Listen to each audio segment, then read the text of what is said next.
సుప్రీంకోర్టులో నోట్ల కట్టలు దొరికిన ఘటనలో అవినీతి ఆరోపణలు ఎదుర్కొంటున్న అలహాబాద్ హైకోర్టు న్యాయమూర్తి జస్టిస్ యశ్వంత్ వర్మ సుప్రీంకోర్టును ఆశ్రయించారు.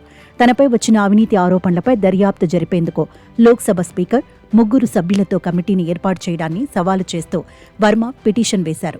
తాజాగా జస్టిస్ యశ్వంత్ వర్మ దాఖలు చేసిన పిటిషన్ను సుప్రీంకోర్టు విచారణకు స్వీకరించింది. అయితే జస్టిస్ వర్మ ఢిల్లీ హైకోర్టు జడ్జిగా ఉన్న సమయంలో ఈ ఏడాది మార్చి 14న ఆయన అధికారిక నివాసంలో అగ్ని ప్రమాదం జరిగింది. ఆ సమయంలో సగం కాలిన నోట్ల కట్టలు భారీగా బయటపడ్డాయి.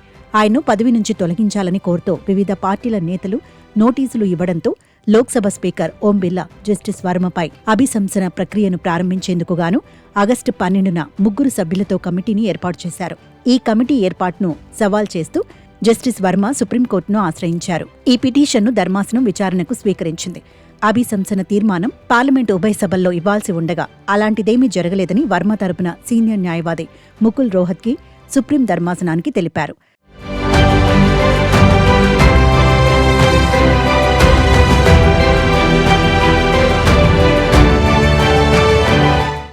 జస్టిస్ వర్మపై అభిశంసన ప్రక్రియ ప్రారంభించే ముందు లోక్సభ స్పీకర్, రాజ్యసభ చైర్మన్ సంయుక్తంగా దర్యాప్తు కమిటీని ఏర్పాటు చేయాలని గుర్తు చేశారు. కానీ లోక్సభ స్పీకర్ ఓం బిర్లా ఏకపక్షంగా కమిటీ ఏర్పాటు చేశారని ధర్మాసనానికి తెలిపారు. ఈ కమిటీకి చట్టబద్ధత లేదని వివరించారు.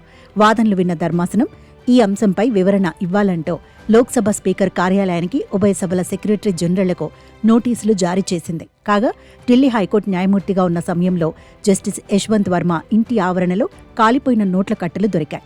మంటలను ఆర్పేందుకు వచ్చిన సిబ్బంది వాటిని గుర్తించారు.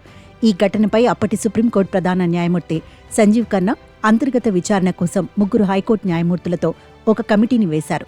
ఆ కమిటీ నోట్ల కట్టలు దొరికింది వాస్తవమేనని తేల్చింది. ఆ నివేదికను జస్టిస్ వర్మ సుప్రీంకోర్టులో సవాల్ చేయగా అక్కడ ఆయనకు చుక్కెదురైంది.